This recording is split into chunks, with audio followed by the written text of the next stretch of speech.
اکثر دوستوں سے یہ سنا تہجد میں آنکھ نہیں کھلتی،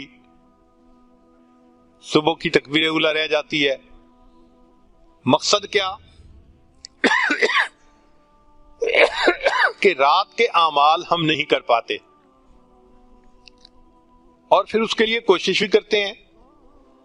کہتے ہیں جی الارم بھی لگا کے سوتا ہوں اور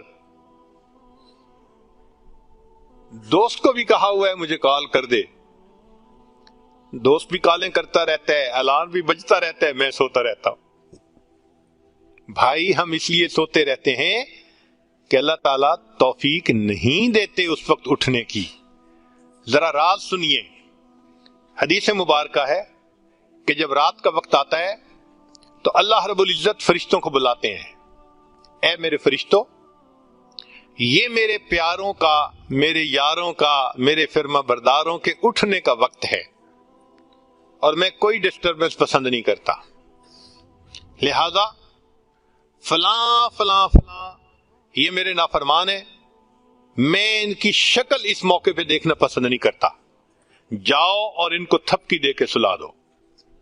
حدیث پاک میں ہے فرشتے آتے ہیں تھپکی دے کے سلا دیتے ہیں، سویا رہتا ہے سویا رہتا ہے. کیسے الارم سے آنکھ کھلے؟ کیسے کسی کے فون کی گھنٹی بج کے آپ کو جگائے جب فرشتہ سلا رہا ہے؟ رات کے شروع میں نیند آئے یا نہ آئے، اس موقع پہ گہری نیند آتی ہے تو وہ فرشتے لوری دے کے سلا رہے ہوتے ہیں، تھپکی دے کے سلا رہے ہوتے ہیں.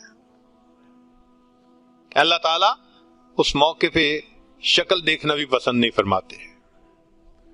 پھر فرماتے ہیں کہ اچھا فلاں فلاں فلاں یہ میرے نیک بندے ہیں، ان کو جگا دو تاکہ یہ اٹھ کر عبادت کریں، دامن پھیلائیں اور میں پروردگار ان کے دامن کو بھر دوں. تو یہ لوگ سوئے ہوئے ہوتے ہیں، خود بخود آنکھ کھل جاتی ہے، کسی الارم کی ضرورت نہیں ہوتی. تھکے ہوئے ہوتے ہیں، تہجد کے وقت بستر اچھال دیتا ہے، اٹھ کے کھڑے ہو جاتے ہیں. تھکاوٹیں بھی رکاوٹ نہیں بنتی، وہ جلدی سے وضو کرتے ہیں، اپنے رب کے سامنے ہاتھ باندھ کے کھڑے ہو جاتے ہیں، وہ اللہ سے مانگتے ہیں، اللہ ان کو دے کر خوش فرما دیتے ہیں. فرمایا تیسرے کچھ اور بھی لوگ ہیں، یہ مقربین ہوتے ہیں. اللہ تعالیٰ فرشتوں کو فرماتے ہیں کہ تم جاؤ اور یہ سوئے ہوئے ہیں ان کی صرف کروٹ بدل دو، یہ چاہیں گے تو اٹھ کے نماز پڑھیں گے تہجد کی اور چاہیں گے تو لیٹے رہیں گے. میں پروردگار ان کی عبادت سے بھی راضی ہوں، ان کے لیٹنے سونے سے بھی راضی ہوں.